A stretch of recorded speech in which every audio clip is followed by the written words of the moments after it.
সবাই তো ধনী না, গরিব, মধ্যবিত্ত, নিম্ন শ্রেণী সবাই কেনাকাটা করতেছে।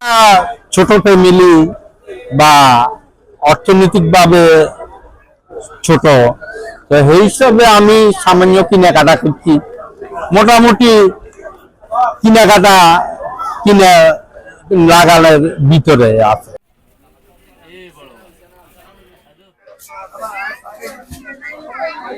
আমি বাচ্চার জন্য, ফ্যামিলির সবার জন্য অনেক কেনাকাটা করছি। আপনার সুপার মার্কেট থেকে, বিশাল থেকে, টার্গেট থেকে, আড়ং থেকে, অনেক জায়গা থেকে নিয়েছি। শাড়ি নিয়েছি, জামা নিয়েছি, অনেক কিছু, জুতা।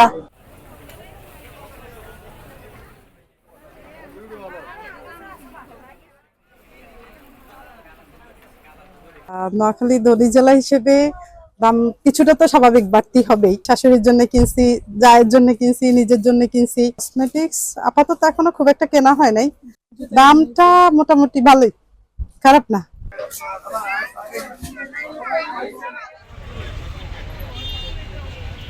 আমরা জামা কাপড় যেমন দেখা গেছে আমরা সাইডে অনুযায়ী একটা মানুষের যে একটা সাইডে যে কেনার মধ্যে একটা সামর্থ্য দেখা গেছে, যে সামর্থ্য মধ্যে যদি না হয় তাহলে দেখা অবশ্যই দাম বেশি।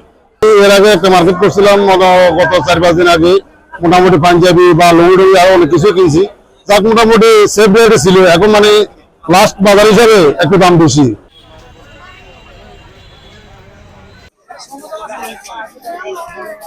সবকিছু বেশি এখন বর্তমানে। এখন তো এগুলা তো মানুষের বাজারের বাইরে। এখন আপনি একটা জামা কিনবেন মনে করেন 10,000 টাকা দিয়ে, একটা কথা সাপোজ ছিলেন, এখন এই মালটা কিনতে 12,000-13,000 টাকা দিয়ে। মানুষের মানে নিজের বাইরে, ঠিক আছে, এইটা আর কি আসলে মূল্য, আর অন্য কিছু না।